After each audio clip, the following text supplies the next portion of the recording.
नाशिकचे खासदार राजाभाऊ बाजे यांनी केंद्रीय मंत्री अश्विनी वैष्णव याची भेट घेऊन पुणे नाशिक सेमी हायस्पीड रेल्वेच्या अंतिम मंजुरीसाठी पत्रव्यवहार केला। यावेळी नव्याने तयार करण्यात येणाऱ्या अंतिम टप्प्यात असल्याची माहिती केंद्रीय मंत्री अश्विनी वैष्णव यांनी दिली। या नवीननुसार अंदाजे 90 किलोमीटरचे अंतर वाढण्याची शक्यता आहे।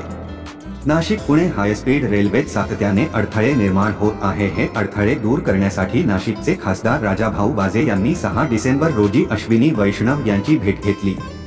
दरम्यान Pune Nashik semi high speed railway जुन्याच मार्गाने होणार असल्याचेही सांगितले। महाराईच्या माध्यमातून बनविण्यात आलेल्या आराखड्यात जिमार्टी आणि national centre for radio astrophysics द्वारे चालवी जाणारी जायंट मेट्रोवेव्ह रेडिओ टेलिस्कोप या सुरक्षेच्या दृष्टीने अत्यंत संवेदनशील असलेल्या प्रकल्पातून रेल्वे मार्ग प्रस्तावित करण्यात आला होता।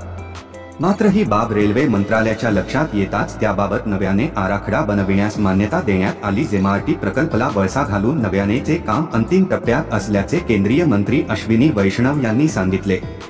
नव्याने तयार होत असलेल्या मध्ये जेमार्टीला वळसा दिला जाणार आहे, त्यामुळे 60 ते 90 किलोमीटर अंतर वाढणार असल्यामुळे अर्धा तासाचा वेळ वाढणार आहे। नाशिक पुणे सेमी हायस्पीड रेल्वेचा अंतिम टप्प्यात आहे। आगामी अर्थसंकल्पीय अधिवेशनापर्यंत तांत्रिक बाबी पूर्ण करून अंतिम मंजुरी मिळेल अशी माहिती खासदार राजाभाऊ बाजे यांनी दिली।